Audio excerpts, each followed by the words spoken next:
ಮೈಸೂರು ನಗರಕ್ಕೆ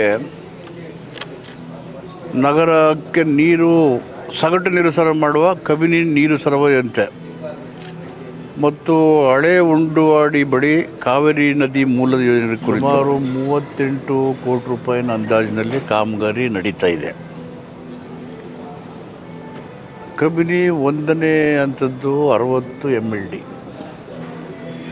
ಈಗ ನಡೀತಾ ಇರೋದು 60 MLDಗೆ ಹೊಸದಾಗಿ 2ನೇ ಹಂತದಕ್ಕೆ ಮಂಜೂರಾತಿ ಕೊಟ್ಟು ಕೆಲಸ ನಡೀತಾ ಇದೆ. ಇನ್ನು 1 ತಿಂಗಳಲ್ಲಿ ಕಂಪ್ಲೀಟ್ ಆಗುತ್ತೆ ಅಂತ ಹೇಳಿದ್ದಾರೆ ವರ್ಕು. ಆಮೇಲೆ ಕನೆಕ್ಟಿವಿಟಿ ಅದನ್ನೆಲ್ಲ ಎಸ್ಟಾಬ್ಲಿಷ್ಮೆಂಟ್ ಮಾಡಿ ಅಲ್ಲಿ ಆ ಭಾಗದ ಕೃಷ್ಣರಾಜ ಮತ್ತು ಚಾಮುಂಡೇಶ್ವರಿ ಚಾಮರಾಜ ಕ್ಷೇತ್ರಕ್ಕೆ ನೀರು ಕೊಡೋದಕ್ಕೆ ಅದು ಸ್ವಲ್ಪ ಸಹಕಾರಿಯಾಗುತ್ತೆ.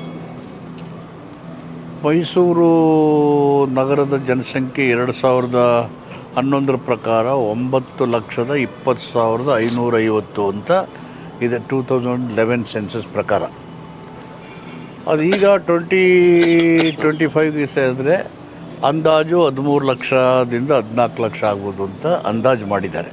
ಇಲ್ಲಿ ನಮಗೆ ಮೈಸೂರು ಜನಸಂಖ್ಯೆದು 1 ಮತ್ತು 2ನೇ ಯೋಜನೆ 120 MLD ಮಿಲಿಯನ್ ಲೀಟರ್ ಡಿಸ್ಚಾರ್ಜ್ ಇಲ್ಲಿ ಕಬಿನಿಯಿಂದ ನೀರನ್ನು ತಗೋತೀವಿ ಅಲ್ಲಿ ಕೆಂಬಾಲ್ ಗ್ರಾಮದ ಹತ್ರ.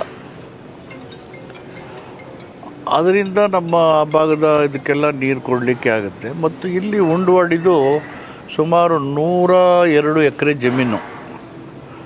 ನಾವು ನೋಡಿದ್ವಿ ಈ ಕಡೆ ಒಂದು ಜಾಕ್ವೆಲ್ ಹಾಕಿದ್ದು, ಜಾಕ್ವೆಲ್ ಅಲ್ಲ ಅದು, ಅಲ್ಲಿ ನೋಡಿದ್ದು ಸುಮಾರು ಡೆಡ್ ಸ್ಟೋರೇಜ್ 60 and 50 ಇದ್ರೂ ಅಲ್ಲಿ ನೀರನ್ನು ಡ್ರಾ ಮಾಡ್ಬೋದು. 12 ಇದನ್ನು ಹಾಕಿದ್ದಾರೆ ಬೇಸ್ಗಳನ್ನ ಸುಮಾರು 100 ಅಡಿ ಆಳಕ್ಕೆ ಹೋಗಿದ್ದಾರೆ. ಡೆಡ್ ಸ್ಟೋರೇಜ್ 50-60 ಇದ್ರೂ ನೀರನ್ನು ಡ್ರಾ ಮಾಡ್ಬೋದು ಅಂಥೇಳಿ ನ್ಯಾಷನಲ್ ಇಂಜಿನಿಯರಿಂಗ್ ಟೆಕ್ನಾಲಜಿ ಡಿಪಾರ್ಟ್ಮೆಂಟವರೆಲ್ಲ ಸ್ಟಡಿ ಮಾಡಿ ಸರ್ವೆ ಮಾಡಿ ಅದನ್ನು ಫಿಕ್ಸ್ ಮಾಡಿ ಇಂಡಿಯನ್ ಇನ್ಸ್ಟಿಟ್ಯೂಟ್ ಆಫ್ ಸೈನ್ಸ್ ಅವರೆಲ್ಲ ನೋಡಿ ಇದು ಮಾಡಿದರೆ ಆ ಜಾಕ್ವೆಲ್ ಕೆಲಸ ಹೆಚ್ಚು ಕಡಿಮೆ ಆಗಿದೆ.